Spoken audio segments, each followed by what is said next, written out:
முத்தமிழறிஞர் கலைஞர் அவர்கள் அரசியலுக்கு அப்பாற்பட்டு அனைத்து துறையை சார்ந்தவர்களாலும் ஆராதிக்கப்பட்டவர்.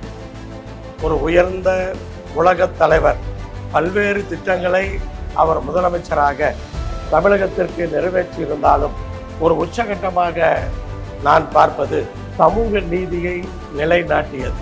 தமிழகத்தில் வாழுகின்ற அனைத்து சமுதாய மக்களும் சரியான இடஒதுக்கீட்டை பெற்று அவரவர் வளர வேண்டும் என்பதை மனதிலே கொண்டு அடித்தட்டில் இருக்கிற மக்களை உயர்த்துவதற்காக அவ்வப்போது தேவையான நடவடிக்கைகளை மேற்கொண்டவர் தலைவர் கலைஞர் அவர்கள். இன்றைக்கு தமிழ்நாடு அரசு வண்டியில ஏறி ஒரு சக்கரம் போல் சுழல்கிறது என்று சொன்னால் அந்த சக்கரத்தை அமைத்து கொடுத்தவர் தலைவர் கலைஞர் அவர்கள். எந்த துறையாக இருந்தாலும் அதை ஆரம்பித்தவர் தலைவர் கலைஞர் அவர்கள். அதை திறம்பட மேம்படுத்தி கட்டமைப்பை ஏற்படுத்தி அதை சரியாக அமைத்து கொடுத்தவர் முத்தமிழறிஞர் கலைஞர் அவர்கள்.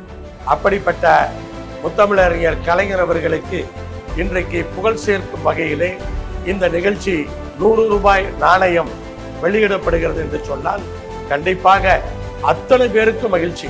திராவிட முன்னேற்ற கழகத்தை சார்ந்தவர்களுக்கு மட்டுமல்ல, தமிழனாக பிறந்த எந்த நாட்டிலே வாழ்ந்தாலும் அத்தனை பேருக்கும் இன்றைக்கு பெருமையாகவும் மகிழ்ச்சியாகவும் இருக்கிறது.